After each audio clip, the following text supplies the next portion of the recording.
जातीय गणना के आंकड़े जारी करने वाला बिहार पहला राज्य, 36% अत्यंत पिछड़ा वर्ग।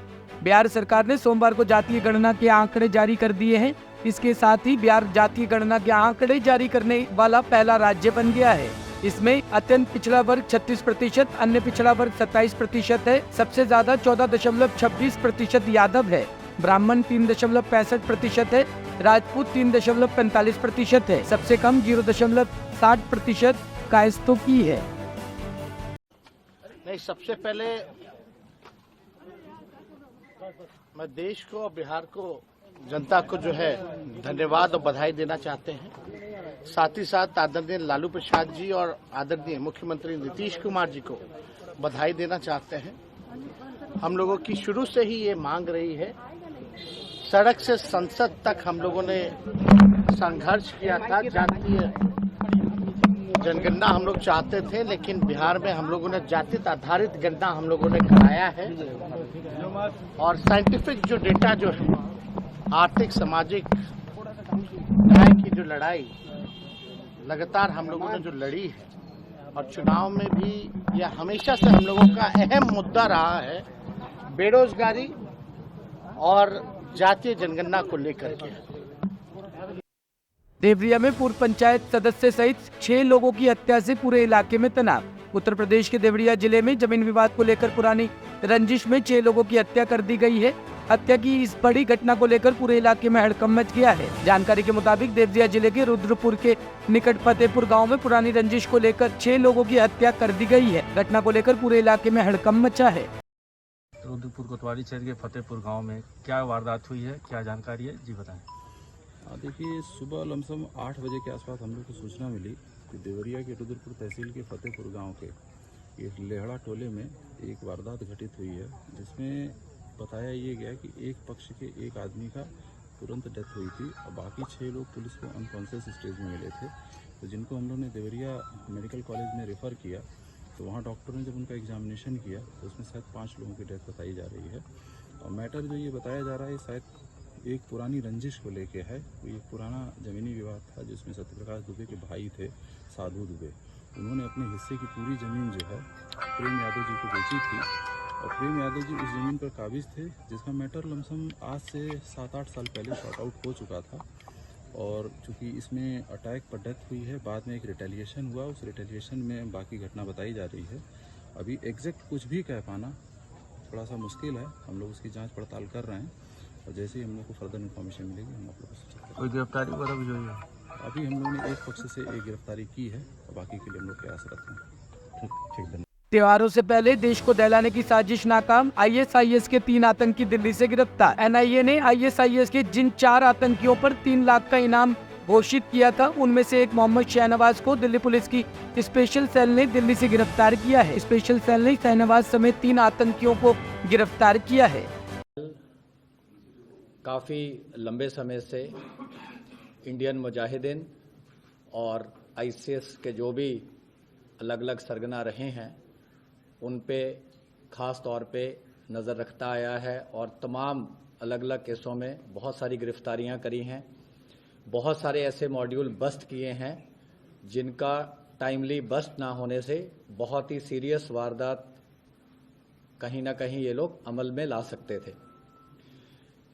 इसी स्ट्रैंड पे, इसी जो हमारी लाइन ऑफ एक्शन पे स्पेशल सेल ने लास्ट मंथ एक NIA ने रिवॉर्ड डिक्लेयर किए थे 3 लोगों पे, जिन पे अलग अलग ब्लास्ट केसेस में उनकी इन्वॉल्वमेंट होने का आरोप था, और उनका एक मेन एक्यूज था मोहम्मद शाहनवाज। उसको आज सुबह उसके 2 साथियों के साथ, जिसमें मोहम्मद रिजवान अशरफ है और तीसरा मोहम्मद अरशद वारसी है, इनको अरेस्ट किया। मोहम्मद रिजवान अशरफ जो है वो मौलाना भी है, उसने बाकी 2 लोगों को बायत भी दिलाई थी, जिसमें कि इन्होंने अपनी जो एक कमिटमेंट थी, अपनी इनकी जो भी ये टेरर कॉज थी उसके लिए जाहिर करी थी और ओथ ली थी ऑफ एलिजियंस। और उसके 2 मेंबर जो थे वो थे एक मोहम्मद रिजवान था जो कि अभी एब्सकॉन्डिंग है, और तीसरा मोहम्मद शाहनवाज था जिसको आज सुबह जैतपुर से अरेस्ट किया गया। जो मोहम्मद रिजवान अशरफ है इसको लखनऊ से अरेस्ट किया गया, और इनका साथी जो है मोहम्मद अरशद वारसी इसको मुरादाबाद से अरेस्ट किया गया। आज सुबह कोर्ट में इनको अर्ली मॉर्निंग आवर्स में जज साहब के आगे पेश करके 7 दिन का पुलिस कस्टडी रिमांड लिया गया है। और जब इनके ठिकानों पे रेड हुआ तो तमाम एक्सप्लोसिव्स बनाने की डिफरेंट जो इक्विपमेंट्स थी जो कि इन्होंने अलग अलग जगह से हासिल करी थी, जिसमें elementary plastic tubes, iron pipes, अलग अलग तरह के केमिकल्स, बहुत सारी और जो टाइमिंग डिवाइसेस एट्सेट्रा जो कि एक्सप्लोसिव बनाने में यूज़ हो सकती थी, वो मोहम्मद शाहनवाज के ठिकाने से हमारी टीम ने रिकवर करी है। इसके अलावा पिस्टल और उसमें कार्ट्रिजेस और उसके साथ और भी जो बॉम्ब बनाने के अलग अलग लिटरेचर थे जो कि इन्हें ख़ास तौर पे इनके जो क्रॉस दी बॉर्डर पाकिस्तान के हैंडलर्स थे उन्होंने भेजे, और इसके द्वारा काफ़ी लोगों से ये इंटरनेट पे अलग अलग तंजीमों से इन्होंने रास्ता बना रखा था, और इनको तमाम तरह के जो केमिकल्स कैसे उनको प्रोक्योर करने से लेके कैसे उनको असेंबल करना है, उसकी कैसे मैक्सिमम कैजुअलिटी इंश्योर करनी है, वो सारी चीज़ें भी उसके रिलेटेड लिटरेचर जो था उसके ठिकाने से रिकवर किया गया है। अर्ली इंटरोगेशन में जो बात हम आपसे शेयर कर सकते हैं इस स्टेज पे वो ये है कि इन्होंने वेस्टर्न इंडिया, सदर्न इंडिया में अलग अलग जगह पे, जिसकी हम पूरी डिटेल आपको अलग से एक प्रेस नोट के ज़रिए दे देंगे, इन्होंने रेकी करी।